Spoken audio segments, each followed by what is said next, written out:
Good morning students. तो आज अपन start करने वाले हैं chapter number 3, pair of linear equation in two variables. First और सेकंड चैप्टर अपन ने कंप्लीट कर लिए थे, आज अपन थर्ड चैप्टर देख रहे हैं। देखिए, लीनियर इक्वेशन का क्या मतलब होता है। लीनियर का मतलब होता है जहां पे जो वेरिएबल्स हैं उसकी पावर है 1। यहाँ पे देखिए x और y, ये दो जो वेरिएबल हैं इनकी पावर क्या है, 1 है, इसलिए ये कौन सी इक्वेशन है, ये लीनियर इक्वेशन है। इसके आगे लिखा हुआ है इन टू वेरिएबल्स। टू वेरिएबल्स का मतलब हो गया x और y, मतलब यहाँ पे दो वेरिएबल्स रहने वाले हैं। और लिखा हुआ है पेयर ऑफ लीनियर इक्वेशन, इसका मतलब यहाँ पे दो लीनियर इक्वेशन रहने वाली है। अब देखिए अपन को इस चैप्टर में क्या क्या चीजें कवर करनी है। देखिए, फर्स्ट जो चीज अपने को देखनी है वो है फ्रेमिंग लीनियर इक्वेशन, कि लीनियर इक्वेशन को अपन कैसे फ्रेम करते हैं, कैसे एक इक्वेशन बनती है। सेकंड चीज अपने को देखना है कि सॉल्व कैसे करते हैं उन लीनियर इक्वेशंस को। तो लीनियर इक्वेशंस को सॉल्व करने के लिए अपने पास में दो मेथड होते हैं, एक होता है ग्राफिकल मेथड और दूसरा होता है एल्जेब्रिक मेथड। एल्जेब्रिक मेथड के अंदर फिर से तीन कैटेगरी आती है, एक आता है सब्स्टिट्यूशन मेथड, एलिमिनेशन मेथड और क्रॉस मल्टीप्लिकेशन मेथड। अपन तीनों ही मेथड से सॉल्व कर सकते हैं। जनरली क्वेश्चन में ऐसा लिखा नहीं आता है कि आपको इन तीनों में से कौन सा मेथड फॉलो करना है, आपको जो इजी लग रहा है उसे अपन फॉलो कर सकते हैं। तो चलिए अपन स्टार्ट करते हैं एक्सरसाइज 3.1 के। तो देखिए 3.1 एक्सरसाइज के फर्स्ट क्वेश्चन में क्या है, Aftab tales his daughter 7 years ago I was 7 times as old as you were then. Also 3 years from now I shall be 3 times as old as you will be. Represent this situation algebraically and graphically. तो देखिए अपन इसे कैसे solve करेंगे। सबसे पहले अपन late करेंगे कि अपने को x किसे लेना है और y किसे लेना है। यहाँ पे देखिए आफ्ताब और उसके डॉटर की एज के बारे में आया है, तो अपन आफ्ताब की एज को x ले लेते हैं और उसकी डॉटर की एज को y ले लेते हैं। तो देखिए मैंने यहाँ पे लिख दिया है let the age of Aftab be x and age of her daughter be y। अब देखिए इसके आगे क्या लिखा हुआ है, 7 years ago। ये जो एज है ये इनकी प्रेजेंट एज है, तो आज की एज मैंने यहाँ पे लिख दी x इसकी और y इसकी। अब 7 years ago मतलब आज से 7 साल पहले, 7 साल पहले इसकी एज कितनी होगी, 7 years x माइनस 7 कर देंगे और इसकी एज कितनी हो जाएगी, ये y माइनस 7 हो जाएगी। इसके बाद में देखिए क्या लिखा हुआ है, आई वॉज मतलब आफ्ताब वॉज, तो ये हो गया आफ्ताब और वॉज। अब यहाँ पे देखना है आपको कि जब भी is, was, will be, shall be जब भी लिखा आता है तो आपको इसकी जगह इक्वल्स टू लगाना है। तो यहाँ पे आई वॉज मतलब आफ्ताब वॉज, और वॉज की जगह मैंने बताया आपको इक्वल्स टू लगाना है, तो यहाँ पे मैं इक्वल्स टू लगाऊंगा। इसके आगे जो भी लिखा होगा उसे आपको इक्वल्स टू के इस साइड में करना है। तो देखिए यहाँ पे लिखा है 7 टाइम्स। अब एक और चीज का ध्यान रखना है आपको कि जहां पे टाइम्स लिखा आ रहा है मतलब वहां पे आपको मल्टीप्लाई करना है, जहां पे मोर और लेस लिखा आता है तो वहां पे अपने को प्लस या फिर माइनस करना होता है। यहाँ पे टाइम्स है इसलिए आपको मल्टीप्लाई में करना पड़ेगा। तो आई वॉज मतलब आफ्ताब वॉज, वॉज की जगह मैंने इक्वल्स टू लगाया और 7 टाइम्स लिखा हुआ था तो आपको यहाँ पे मल्टीप्लाई करना पड़ेगा 7 से। तो आई होप आपको ये चीज समझ में आई होगी। इक्वेशन फ्रेम करना बहुत इंपॉर्टेंट है, इसलिए सबसे पहले फ्रेमिंग के रूल्स अपन समझ लेते हैं। देखिए was, will be, shall be, is, जब भी ये लिखा आता है तो अपने को इसकी जगह इक्वल्स टू लगाना होता है और उसके आगे जो भी गिवन है वो आपको इक्वल्स टू के आगे साइड में आपको उसे यूज लेना पड़ता है। जैसे मल्टीप्लाई करना है तो वहां पे टाइम्स लिखा आता है, प्लस करना है मतलब वहां पे मोर लिखा आता है और लेस करना मतलब वहां पे लेस लिखा हुआ आता है। तो चलिए इसके आगे इसको अपन थोड़ा सा सिंप्लीफाई कर लेते हैं। x minus 7 is equals to 7y minus 49 हो जाएगा। x और y को एक साइड ले लेते हैं, x minus 7y is equals to minus 49, उधर जाएगा तो प्लस में 7 हो जाएगा मतलब माइनस का 42 आ जाएगा। तो ये आपकी क्या हो जाएगी, ये फर्स्ट इक्वेशन हो जाएगी। इसके बाद में देखिए सेकंड इक्वेशन में क्या लिखा हुआ है, 3 years from now। तो 3 years from now का मतलब हो गया कि आज से 3 साल बाद। तो देखिए आज अपनी एज कितनी है, x है आफ्ताब की और उसकी डॉटर की है y। अब 3 साल बाद कितनी हो जाएगी, तो इसमें 3 ऐड कर लेता हूं मैं और इसमें भी 3 ऐड कर लेता हूं। इसके बाद में देखिए क्या लिखा है, आई shall be, I shall be मतलब आफ्ताब शैल बी। तो शैल बी की जगह मैंने आपको बताया इक्वल्स टू लगाना है। देन आगे लिखा है 3 times as old as you will be. तो 3 टाइम्स आ गया मतलब आपको मल्टीप्लाई करना पड़ेगा। तो यहाँ पे आप क्या कर लोगे, इसे पूरे को 3 से मल्टीप्लाई कर लेंगे। इसे सॉल्व कर लेते हैं। देखिए x plus 3 is equals to 3y plus 9 हो जाएगा।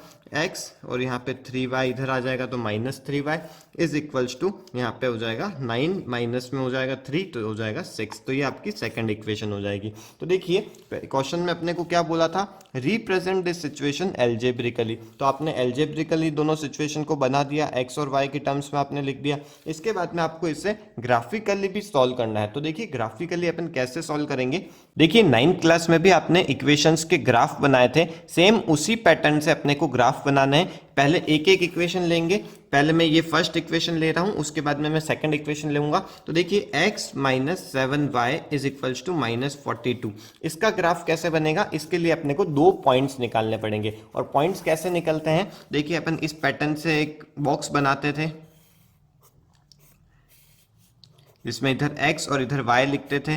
x की कोई भी वैल्यू पुट कर सकते थे, जैसे कि x में मैं यदि 0 पुट करता हूं, यहाँ पे मैंने 0 पुट किया तो y की वैल्यू क्या निकल रही है। तो देखिए यहाँ पे जब मैं 0 पुट करूंगा तो ये 0 हो जाएगा, ये 7y उधर 7 डिवाइड में चला जाएगा तो इससे y की वैल्यू 6 आ जाएगी। तो इस पैटर्न से मैंने एक पॉइंट निकाला 0,6, ये एक कोऑर्डिनेट हो जाता है। फिर दूसरा अपन पॉइंट क्या निकाल सकते हैं, जैसे कि यहाँ पे और कोई वैल्यू ले लेते हैं, जैसे मैं x की जगह सपोज 14 ले रहा हूं तो यहाँ पे मैं 14 लिख देता हूं, तो उससे मेरी y की वैल्यू क्या निकलेगी, यहाँ मैंने यहाँ पे 14 -7y is equals to -42, -7y is equals to -42 और ये उधर जाएगा तो -14 और हो जाएगा, -7y इज इक्वल्स टू इन दोनों को प्लस करेंगे -56, इससे y इज इक्वल्स टू मेरा 8 निकल जाएगा। तो यहाँ पे मैं क्या कर लेता हूँ 8 आ जाता। तो इससे मेरे दो कोऑर्डिनेट्स क्या निकल गए, 0,6 एक कोऑर्डिनेट हो गया और दूसरा कोऑर्डिनेट हो गया 14,8। तो ये मेरे जो कोऑर्डिनेट्स हैं ये इस इक्वेशंस के कोऑर्डिनेट है। तो इससे मैं ग्राफ बना सकता हूँ। देखिए यहाँ पे मैं ग्राफ बना लेता हूँ इसका।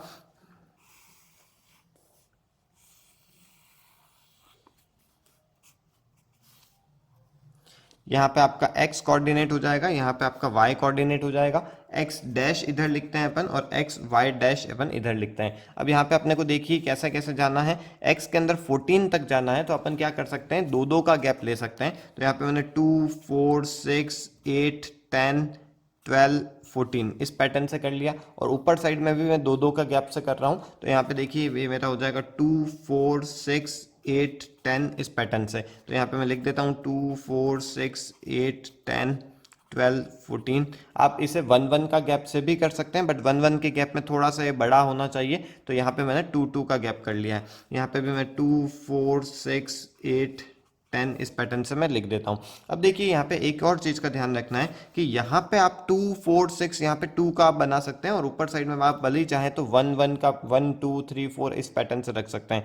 मतलब यहाँ पे आपका जो स्केल है वो चेंज हो सकता है और यहाँ पे आपका जो स्केल है वो चेंज हो सकता है।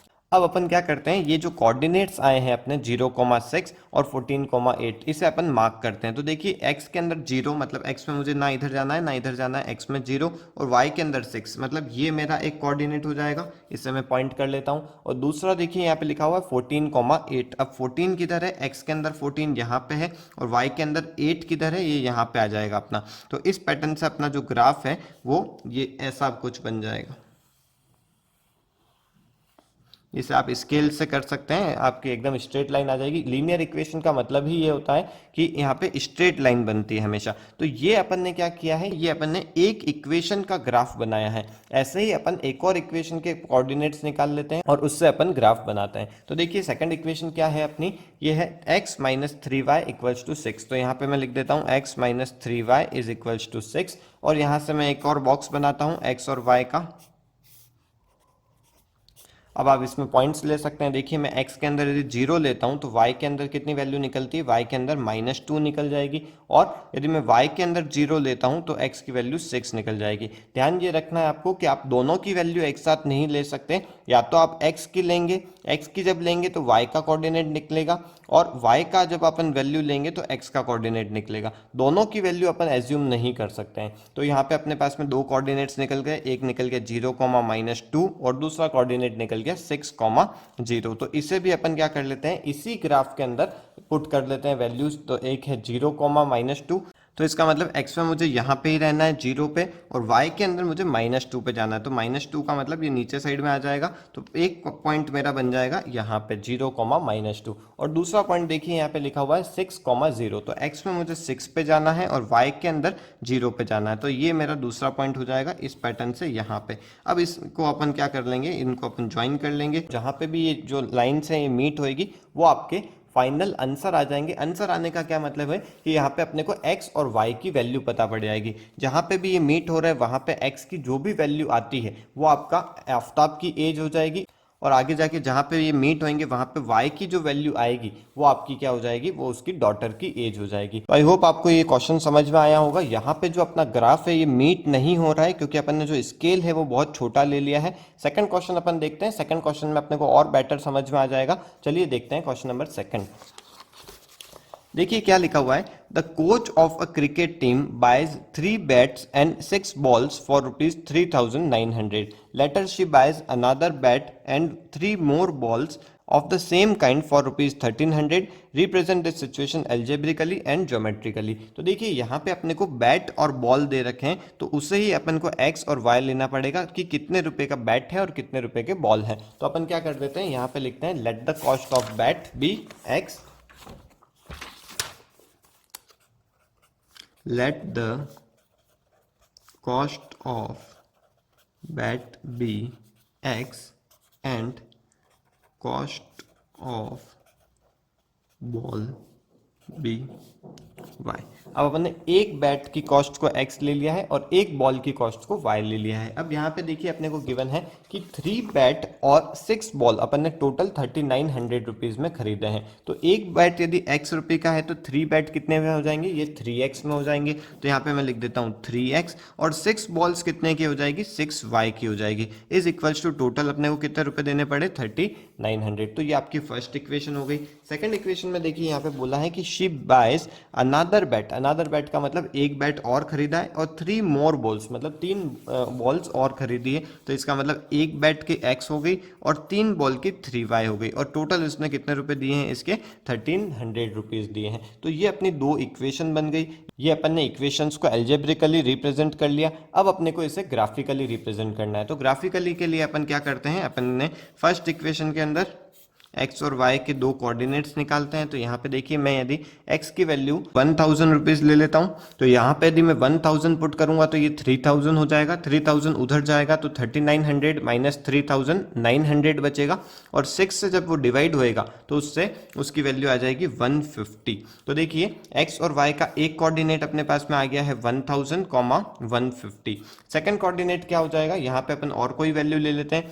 सपोज अपन ने y की वैल्यू 0 ले ली, तो y को अपन 0 करते हैं तो x की वैल्यू कितनी हो जाएगी, 1,300 हो जाएगी। तो यहाँ से दूसरा कोऑर्डिनेट मेरे पास निकल गया 1,300, 0। तो ये अपने जो कोऑर्डिनेट्स हैं इसे अपन ग्राफ के अंदर रिप्रेजेंट कर देते हैं। देखिए क्या ग्राफ बन जाएगा अपने पास में। यहाँ पे मैं इसका ग्राफ बना रहा हूँ।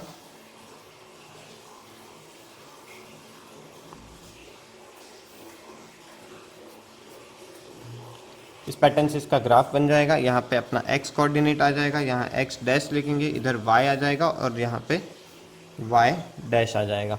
अब देखिए x के यहाँ पे अपन ने, क्योंकि वैल्यूज जो बहुत बड़ी बड़ी आ रही है, यहाँ पे 1,000 1,300 तक जा रहा है, इसका मतलब अपने को जो गैप है 200 का गैप रख सकते हैं। तो यहाँ पे 200, 400, 600, 800, 1,000, 1,200 और 1,400 इस पैटर्न से हो जाएगा। और y की जो वैल्यू है वो अपन यहाँ पे 150 तक जा रही है, तो इसका मतलब अपन यहाँ पे 30 का गैप रख सकते हैं। तो यहाँ पे मैं रख लेता हूँ 30, 60, 90, 120 और 150। तो यहाँ पे अपन रख देते हैं 200, 400, 600, 800, 1,000, 1,200, 1,400।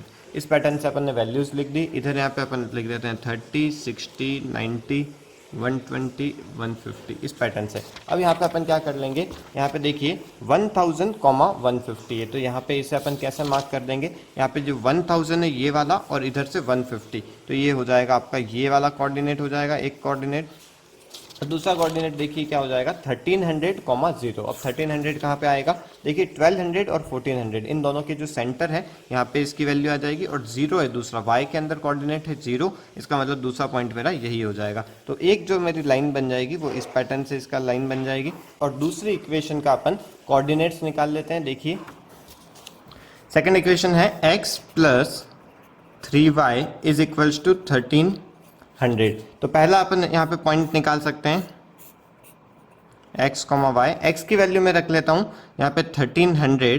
तो यहाँ पे देखिए यहाँ पे 1300 हो गया, मतलब y की वैल्यू क्या हो जाएगी 0। तो पहला कोऑर्डिनेट आ जाएगा 1300, 0। और दूसरा अपन देखिए y की वैल्यू क्या रख सकते हैं, या फिर x की वैल्यू क्या रख सकते हैं, x की वैल्यू अपन रख लेते हैं 1000। तो इससे मेरी y की वैल्यू कितनी आ जाएगी, y की वैल्यू यहाँ पे 100 आ जाएगी। तो दूसरा कोऑर्डिनेट मेरा हो जाएगा 1000, 100। तो ये मेरा दूसरा कोऑर्डिनेट हो गया, ये पहला कोऑर्डिनेट हो गया। अब अपन क्या कर लेते हैं, यहाँ पे वैल्यूज को पुट करते हैं। तो पहला एक कोऑर्डिनेट था 1300, 0, तो ये तो एक यही कोऑर्डिनेट हो जाएगा। और दूसरा जो कोऑर्डिनेट था वो था 1000, 100। तो ये आ जाएगा लगभग यहाँ पे। ओके, तो ये आपकी दूसरी लाइन बन जाएगी इस पैटर्न से। देखिए ये जो लाइन है ये आपकी इस पॉइंट पे मीट हो रही है, ये दोनों जो लाइन है एक जगह पे इंटरसेक्ट हो रही है, और वो कोऑर्डिनेट कौन सा है 1300, 0। ये एक कोऑर्डिनेट है, यहाँ पे इंटरसेक्ट हो रही है। इसका मतलब ये अपने को समझ में आता है कि यहाँ पे x की जो वैल्यू है वो 1300 हो गई, और y की वैल्यू क्या हो जाएगी 0 हो जाएगी। तो x अपना क्या था, x अपन ने माना था कॉस्ट ऑफ बैट, मतलब बैट की जो वैल्यू है वो आ जाएगी आपके पास 1300, और बॉल की जो वैल्यू है वो आपकी 0 हो जाएगी। तो ये अपना सेकंड क्वेश्चन कंप्लीट हो गया। अब अपन देखते हैं क्वेश्चन नंबर थर्ड। तो देखिए क्वेश्चन नंबर थर्ड में क्या लिखा है, the cost of 2 kg of apples and 1 kg of grapes on a day was found to be 160। After a month the cost of 4 kg of apples and 2 kg of grapes is 300। Represent the situation algebraically and geometrically. तो यहाँ पे भी same ही pattern का question है। तो यहाँ पे अपन क्या लेट करेंगे, एप्पल के 1 kg की कॉस्ट को अपन x मान लेते हैं, और ग्रेप्स के 1 kg को अपन क्या मान लेते हैं, y मान लेते हैं। तो देखिए यहाँ पे मैं लेट कर रहा हूँ, लिखता हूँ let the cost of 1 kg of apples be x and cost of 1 kg of grapes be y।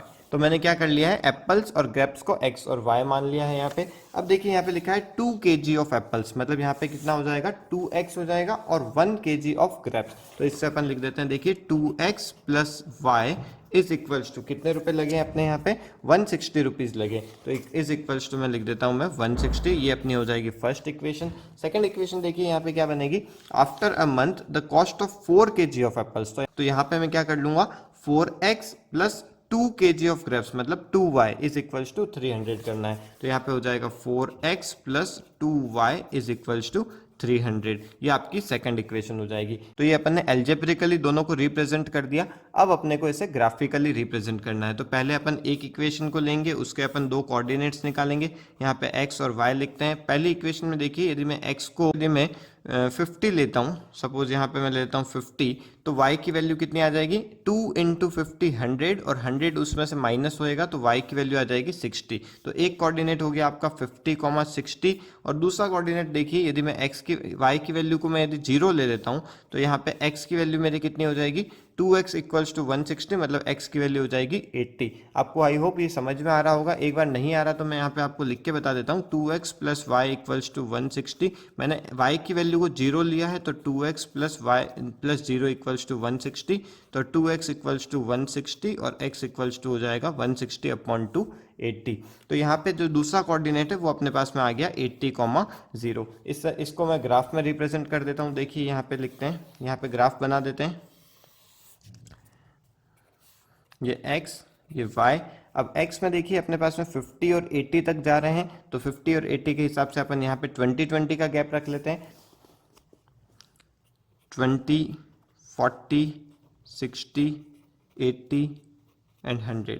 और यहाँ पे y के अंदर देखिए 60 तक जा रहे हैं, तो यहाँ पे भी अपन रख सकते हैं। यहाँ पे 10-10 का गैप रख लेते हैं, 10, 20, 30, 40, 50 एंड 60। तो यहाँ पे देखिए 50,60 मतलब 50 x के अंदर 50 पे जा रहे हैं और y में 60 पे जा रहे हैं, तो एक कोऑर्डिनेट अपना ये हो जाएगा। और दूसरा कोऑर्डिनेट देखिए 80 मतलब x के अंदर 80 पे है और y के अंदर 0 पे, मतलब दूसरा कोऑर्डिनेट मेरा यही हो जाएगा। तो इसको अपन ज्वाइन कर लेंगे स्केल से, ये एक स्ट्रेट लाइन आएगी। और इसके बाद में अपन करते हैं सेकंड इक्वेशन को सॉल्व। सेकंड इक्वेशन से अपन और दो कोऑर्डिनेट्स निकालते हैं। तो देखिए यहाँ पे 4x + 2y is equals to 300 given है। मैं इसे यहाँ पे सॉल्व कर रहा हूँ। देखिए 4x + 2y is equals to 300 x y। अब यहाँ पे देखिए x की वैल्यू मैं ले लेता हूँ, यहाँ पे 50 ले लेते हैं। तो x की वैल्यू जब मैंने 50 ली तो 4 × 50 हो जाएगा 200, 200 उसमें से माइनस होएगा तो यहाँ पे 100 बचेगा, तो y की वैल्यू भी आ जाएगी 50। सेकंड कोऑर्डिनेट के अंदर अपन ले लेते हैं एक y की वैल्यू 0 ले लेते हैं। तो y की वैल्यू जब मैंने 0 ली तो 4x = 300, इससे x की वैल्यू 75 आ जाएगी। तो जो पॉइंट्स होंगे वो क्या हो जाएंगे, एक तो हो जाएगा 50,50। ध्यान ये रखना है आपको कि अपने ये मिस्टेक ना हो जाए कि अपन 50,75 लिख दें, क्योंकि ये दोनों x के कोऑर्डिनेट है। अपना जो कोऑर्डिनेट हमेशा बनता है x, y की फॉर्म में, तो x अपना 50 है और इसके नीचे y लिखा हुआ है मतलब 50, ये दूसरा पॉइंट हो जाएगा। तो एक ये कोऑर्डिनेट हो गया। दूसरा कोऑर्डिनेट आपका 75,0 का हो जाएगा, मतलब आपको ऊपर नीचे देखना है, इस साइड ऐसे नहीं देखना है। तो दो कोऑर्डिनेट्स को अपन ग्राफ के अंदर रिप्रेजेंट कर देते हैं। देखिए 50,50, तो x के अंदर देखिए 50 आएगा इस जगह पे और y के अंदर 50 आएगा इस जगह पे। तो अपन ये एक कोऑर्डिनेट हो जाएगा आपका। और दूसरा देखिए पॉइंट क्या है 75,0, तो x के अंदर 75 मतलब थोड़ा सा यहाँ पे है और y के अंदर 0, तो ये इस पैटर्न से होएगा। तो ये इससे अपन जब लाइन में करेंगे तो देखिए ये जो लाइन है ये एक स्ट्रेट पैरेलल लाइन जा रही है, तो यहाँ पे कोई भी सॉल्यूशन नहीं आएगा। तो देखिए अब अपन कुछ रूल्स देख लेते हैं। उन रूल से अपन को डायरेक्टली पता पड़ जाएगा कि कहाँ पे अपने पास में इनफाइनाइट सॉल्यूशन होएगा, कहाँ पे यूनिक सॉल्यूशन मतलब ओनली सिंगल सॉल्यूशन होएगा और कहाँ पे नो सॉल्यूशन होएगा। जैसे अपन ने यहाँ पे देखा इन दोनों इक्वेशन के जो ग्राफ हैं ये मीट नहीं कर रहे हैं, इसका मतलब यहाँ पे क्या है, ये नो सॉल्यूशन वाला केस है। अब ये नो सॉल्यूशन वाला केस है, अपने को पूरा ग्राफ बनाना पड़ा, बट अपन बिना ग्राफ बनाए ही ये चीज फाइंड आउट कर सकते हैं कि कहाँ पे सॉल्यूशन आएगा या नहीं आएगा। देखिए यहाँ पे भी अपन ने देखा था, जब पहले वाला ग्राफ देखा था तो वहां पे एक की जगह पे क्या हुआ था, दोनों लाइन इंटरसेक्ट हुई थी, इसका मतलब यहाँ पे सिंगल सॉल्यूशन था। सिंगल सॉल्यूशन को अपन यूनिक सॉल्यूशन बोलते हैं। तो ये चीज जो है ये अपन बिना ग्राफ बनाए कैसे फाइंड आउट कर सकते हैं, तो ये अपन सीखते हैं। चलिए देखते हैं। तो देखिए कोई भी जो इक्वेशन होती है वो इस पैटर्न में होती है, जैसे ax + by + c = 0। ये एक इक्वेशन की बेसिक फॉर्म होती है। अब क्योंकि यहाँ पे दो इक्वेशन होने वाली है तो मैं यहाँ पे कर देता हूँ कि a1 कर देता हूँ, यहाँ पे इसे b1 कर देता हूँ और इसे यहाँ पे मैं c1 कर देता हूँ। और जो दूसरी इक्वेशन होगी उसे मैं यहाँ पे कर देता हूँ a2x + b2y + c2 = 0। तो मैंने यहाँ पे दो इक्वेशन लिख दिए। अब अपने को ये फाइंड आउट करना है कि बिना देखे उन इक्वेशंस को, बिना सॉल्व करे उन इक्वेशंस को अपन को कैसे पता पड़ेगा कि वहाँ पे कितने सॉल्यूशन है, कितनी जगह पे वो ग्राफ इंटरसेक्ट करेगा या फिर वो ग्राफ इंटरसेक्ट ही नहीं करेगा या फिर वो एक के ऊपर एक ग्राफ आएगा। तो देखिए क्या रूल्स हैं, अपन यहाँ पे देखेंगे जब a1/a2 is not equals to b1/b2 होएगा तब क्या होएगा, यहाँ पे अपने पास में यूनिक सॉल्यूशन मिलेंगे और यहाँ पे जो ग्राफ बनेगा वो इंटरसेक्ट होएगा एक ही जगह पे। तो यहाँ पे मैं लिख देता हूं इंटरसेक्टिंग लाइंस बनेगी। इसका मैं आपको एग्जांपल से भी बताऊंगा कि a1/a2 not equals to b1/b2 कैसे होएगा। और नेक्स्ट एक्सरसाइज के अंदर पूरा यही चीज है, तो इसके ऊपर अपन और भी क्वेश्चंस देखेंगे। तो अभी अपन एक बार इसको समझ लेते हैं कि a1/a2 not equals to b1/b2 जब होएगा तब अपने पास में यूनिक सॉल्यूशन होएगा, मतलब जो इक्वेशन है उनका सॉल्यूशन सिर्फ एक ही होएगा और वो जो दो लाइन्स है वो इंटरसेक्टिंग लाइन्स होएगी, एक ही जगह पे इंटरसेक्ट होएगी, जहां पे इंटरसेक्ट होएगी वही उसका सॉल्यूशन होता है। अब देखिए इन्हीं को अपन क्या बोलते हैं, कंसिस्टेंट लाइन बोलते हैं। ये जो दो इक्वेशंस होंगी इन्हें अपन कंसिस्टेंट इक्वेशंस बोलेंगे। नेक्स्ट देखिए ये आपका पहला केस हो गया। सेकंड केस देखिए when a1/a2 is equals to b1/b2 is equals to C1 upon C2। मतलब यहाँ पे जब तीनों इक्वल होते हैं तब अपने पास में इनफाइनाइट सॉल्यूशन होते हैं। इनफाइनाइट सॉल्यूशन का मतलब क्या है कि वहां पे अपने को बहुत सारे सॉल्यूशंस मिल सकते हैं, जितने सॉल्यूशंस अपन चाहें उतने सॉल्यूशंस वहां पे हो सकते हैं। अब पहले वाले में क्या हुआ था, लाइंस एक जगह पे इंटरसेक्ट करी थी, बट यहाँ पे क्या होएगा, लाइंस एक के ऊपर एक बन जाएगी। मतलब हर पॉइंट पे वो इंटरसेक्ट कर रही है या फिर हर पॉइंट पे एक दूसरे को वो टच करती हुई मिलेगी। तो इन लाइंस को अपन बोलते हैं को इंसिडेंट लाइंस।